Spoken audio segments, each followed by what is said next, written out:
കണ്ണൂർ നിയമസഭാ മണ്ഡലത്തിൽ അഡ്വക്കേറ്റ് ടി.ഒ. മോഹനൻ തന്നെ കോൺഗ്രസ് സ്ഥാനാർത്ഥിയാകും. ഹൈക്കമാൻഡ് പുറത്തുവിട്ട അവസാന ഘട്ടത്തിലെ 40 പേരുടെ പട്ടികയിലാണ് ഏറെ അനിശ്ചിതത്വത്തിനൊടുവിൽ ടി. മോഹനൻ ഇടം നേടിയത്. മുൻ കണ്ണൂർ കോർപ്പറേഷൻ മേയറായ ടി. മോഹനന് നിയമസഭയിലേക്കുള്ള ആദ്യ മത്സരമാണിത്. കണ്ണൂർ ബാറിലെ അഭിഭാഷകനും KPCC എക്സിക്യൂട്ടീവ് അംഗവുമാണ് ടി.ഒ. മോഹനൻ. മട്ടന്നൂരിൽ ചന്ദ്രൻ തില്ലങ്കരിയാണ് കോൺഗ്രസ് സ്ഥാനാർത്ഥി.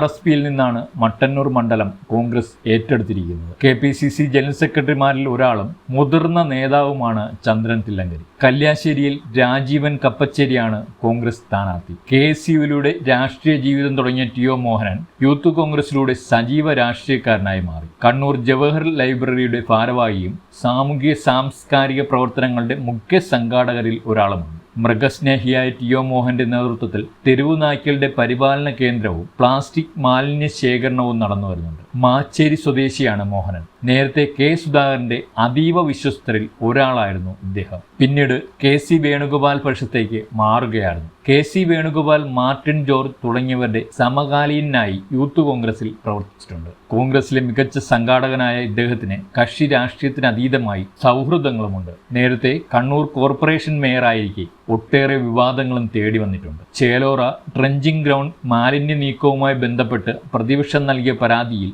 വിജിലൻസ് അന്വേഷണം നടന്നു വരികയാണ്. 2 തവണ UDF സ്വാധീന മണ്ഡലമായ കണ്ണൂരിൽ നിന്നും ജയിച്ച മന്ത്രി രാമചന്ദ്രൻ കടന്നപ്പള്ളിയെ വീഴ്ത്തുകയെന്ന രാഷ്ട്രീയ ദൗത്യമാണ് പാർട്ടി മോഹനെ ഏൽപ്പിച്ചിരിക്കുന്നത്. കണക്കിൽ മേധാവിത്വമുണ്ടെങ്കിലും പ്രായോഗികമായി കടന്നപ്പള്ളിക്ക് മുൻപിൽ കലമുടയ്ക്കുന്ന ചരിത്രമാണ് കോൺഗ്രസിനുള്ളത്. ഇത് ആവർത്തിക്കാതിരിക്കാൻ വിയർപ്പ് ഏറെ ഒഴുക്കേണ്ടി വരും. LDFന് കോൺഗ്രസിലെ ഗ്രൂപ്പുകളിൽ കടന്നപ്പള്ളിക്ക് ഏറെ ഗുണം ചെയ്യുന്നതാണ്. കൂടാതെ എതിരാളികളുടെ കേന്ദ്രത്തിൽ നിന്നും വോട്ട് ശേഖരിക്കുന്ന കടന്നപ്പള്ളി മാജിക്കും ജനകീയതയും ചേരുമ്പോൾ എളുപ്പമാവില്ല ടി.ഒ. മോഹന് കന്നി വിജയം.